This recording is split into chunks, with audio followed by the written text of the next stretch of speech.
Mark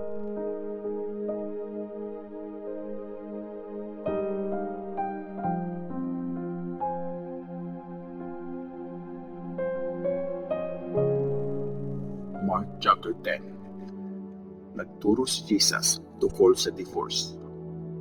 Umalis si Jesus at pumunta siya sa Judea at sa lugar na lampas pa ng Jordan River. Tinagsauli siya ng mga tao. Gaya ng dati, tinuruan niya sila. Meron ding mga Pharisees na dumating para i-test siya. Tanong nila, pinapayagan ba ng law natin na i-divorce ng isang lalaki ang asawa niya? Sumagot si Jesus, ano bang utos ni Moses? Sabi nila, pumayag si Moses na gumawa ang isang lalaki ng divorce papers at saka siya makipaghiwalay sa asawa niya. Sagot ni Jesus, sinulat ni Moses ang utos na yan kasi ang titigas ng mga ulo nyo. Pero nung nilikha ng Diyos ang mundo, ginawa ng Diyos ang tao na lalaki at babae. Gaya ng sabi sa Scripture, dahil dito, iiwanan ng lalaki ang tatay at nanay niya para maging isa sila ng asawa niya at ang dalawa ay magiging isa. Kaya di na sila dalawa, kundi iisa na sila. So, ang pinagsama ng Diyos ay hindi pwedeng paghiwalayin ng kahit na sino. Pagbalik ng bahay, tinanong uli ng mga disciples si Jesus tungkol sa sinabi niya. Sinabi ni Jesus sa kanila, ang lalaking makipaghiwalay sa asawa niya at pag-asawa ng iba ay nagkakasala sa pangangaliwa. At kung ang babae naman ang makipaghiwalay sa asawa niya at nag-asawa ng iba, nagkasala din siya ng pangangaliwa. Blinis ni Jesus ang mga bata. May mga taong nagdala ng mga bata kay Jesus. Gusto nilang hawakan at i-bless ni Jesus ang mga bata. Pero pinagalitan sila ng mga disciples. Nang makita ni Jesus ang nangyayari, nagalit siya sa mga disciples at sinabihan sila, hayaan niyong lumapit sa akin ng mga bata. Huwag niyo silang pigilan kasi para sa kagaya nila ang kaharian ng Diyos. Sinasabi ko sa inyo, ang hindi tumatanggap sa kaharian ng Diyos gaya ng pagtanggap ng isang bata ay hindi makakapasok doon. At kinarga niya ang mga bata. Pinatong niya ang mga kamay niya sa kanila at saka bilinis sila. Ang lalaking mayaman. Nang paalis na si Jesus, may isang lalaking tumakbo papunta sa kanya at lumuhod sa harapan niya. Tinanong ng lalaki si Jesus, mabuting teacher, ano po ang gagawin ko para magkaroon ako ng buhay na walang hanggan? Sabi ni Jesus, bakit mo ako tinatawag na mabuti? Ang Diyos lang ang mabuti. Alam mo ang mga utos ng Diyos. Huwag kang papatay, huwag kang mangangaliwa, huwag kang magnanakaw, huwag kang magsisinungaling laban sa kapwa mo, huwag kang mandadaya, igalang mo ang tatay at nanay mo. Sabi ng lalaki, teacher, sinusunod ko na po lahat yan mula nung bata pa ako. Tiningnan ni Jesus ng lalaki at buong pagmamahal niyang sinabi, kulang ka pa ng isa. Ibenta mo lahat ng property mo at ibigay mo sa mahihirap yung pinagbentahan. Kung gagawin mo yan, magkakaroon ka ng kayamanan sa langit. Tapos, bumalik ka at sumunod sa akin. Nang marinig yun ng lalaki, sobra siyang nalungkot kasi napakayaman niya. Tumingin si Jesus sa mga disciples niya saka sinabi, napakahirap talaga para sa isang mayaman na makapasok sa kaharian ng Diyos. Nagulat ang mga disciples sa sinabi niya, pero sinabi uli ni Jesus sa kanila, mga anak ko, napakahirap talagang pumasok sa kaharian ng Diyos. Mas madali pang makadaan ang camel sa butas ng karayom kaysa makapasok ang isang mayaman sa kaharian ng Diyos. Sobrang na-shock ang mga disciples sa narinig nila.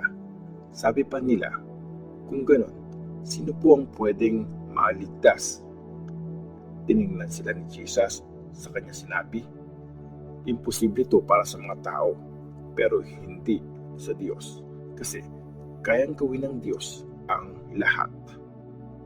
Sabi pa ni Peter, tingnan niyo po, iniwan na po namin ang lahat at sumunod kami sa inyo. Sagot ni Jesus, sinasabi ko sa inyo, kung iiwan ng isang tao ang bahay niya o ang mga kapatid, magulang o anak niya, o kaya ang kanilang bukid para sa akin at sa magandang balita, tatanggap siya ng malaking reward. Magkakaroon siya ngayon ng sobrang dami pang bahay, kapatid, magulang, anak at bukid. Kaya lang, grabe din ang paghihirap niya. Pero dadating yung panahon na tatanggap siya ng buhay na walang hanggan.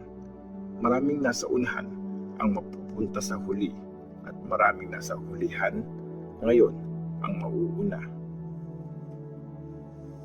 Nagkwento ulit si Jesus tungkol sa kamatayan niya. Naglalakad si Jesus at ang mga disciples niya papuntang Jerusalem. Nauuna si Jesus sa kanila. Nag-aalala ang mga disciples niya at natatakot naman yung ibang sumusunod sa kanila. Kinausap ulit ni Jesus privately ang 12 disciples at sinabi niya sa kanila kung anong mangyayari sa kanya. Sabi niya, pupunta tayo ng Jerusalem. Tatraydo rin doon ang Son of Man. Ibibigay siya sa mga chief priest at mga teachers ng law at hahatulan siya ng kamatayan. Tapos, ibibigay siya sa mga Gentiles. Pagkakatuwaan at tuduraan siya. Hahagupitin sa kapapatayin. Pero pagkatapos ng 3 araw, mabubuhay siya uli. Umiling sina James at John. Lumapit kay Jesus sina James at John, mga anak ni Zebedee. Sabi nila, Teacher, may hihilingin po sana kami sa inyo. Ano yun? Sagot ni Jesus. Sabi nila, pagdating po ng panahong magkahari na kayo, pwede po bang hayaan niyong umupo ang isa sa amin sa kanan niyo at ang isa naman po sa kaliwa? Pero sumagot si Jesus, di niyo alam kung anong hinihingi niyo. Kaya niyo bang tiisin ang paghihirap na mararanasan ko? Magpapabaptize ba kayo gaya ng pagbaptize sa akin? Sagot nila, kaya po namin. Sabi ni Jesus sa kanila, oo nga, maghihirap nga kayo at ibabaptize kayo gaya ng pagbabaptize sa akin. Pero hindi ako ang magsasabi kung sino ang uupo sa kanan at sa kaliwa ko. Ang Diyos lang ang may karapatang magsabi kung kanino ang mga pwestong yun. Nang marinig ng 10 disciples ang nangyari, sobrang silang na bad trip kina James at John, kaya tinawag silang lahat ni Jesus. At sinabi, alam niyo kung paano maghari-harian ang mga kinikilalang leader ng mga Gentiles at makapangyarihang leaders lang ang nasusunod. Pero hindi kayo dapat ganon. Kung sino sa inyo ang gusto maging dakila, dapat mag-serve siya. At kung sino ang gustong mauna ay dapat maging alipin ng lahat. Kasi hindi dumating ang Son of Man para pagsilbihan siya. Dumating siya dito para magsilbi at ibigay ang buhay niya para iligtas ang marami. Ang pagpagaling ni Jesus kay Bartimaeus. Dumating sina Jesus at mga disciples niya sa Jericho. Nang paalis na sila, sinusundan sila ng sobrang daming tao. May isang lalaking bulag na nakaupo sa tabi ng kalye, si Bartimaeus na anak ni Timaeus. Nang marinig niya na dumadaan si Jesus na taga Nazareth, sumigaw siya, Jesus, anak ni David, maawa po kayo sa akin. Pinagalitan siya ng mga tao at sinabing tumahimik, pero lalo pa niyang nilakasan ang sigaw. Anak ni David, maawa po kayo sa akin. Tumigil sa paglalakad si Jesus, saka sinabi, tawagin niyo siya. Tinawag nga nila ang lalaking bulag at sinabi nila sa kanya, oo, matuwa ka, kasi tinawag ka niya. Tumayo ka na dyan. Tinapon niya ang balabal niya at napatalon siya. Tapos, pumunta siya kay Jesus. Sinabi ni Jesus sa kanya, "Anong gusto mong gawin ko para sa iyo?" "Teacher, gusto ko makakita ulit," sabi ng lalaki. Sabi ni Jesus, "Sige, pinagaling ka ng faith mo." Gumaling agad ang lalaki at nakakita na siya. Tapos, sumunod siya kay Jesus.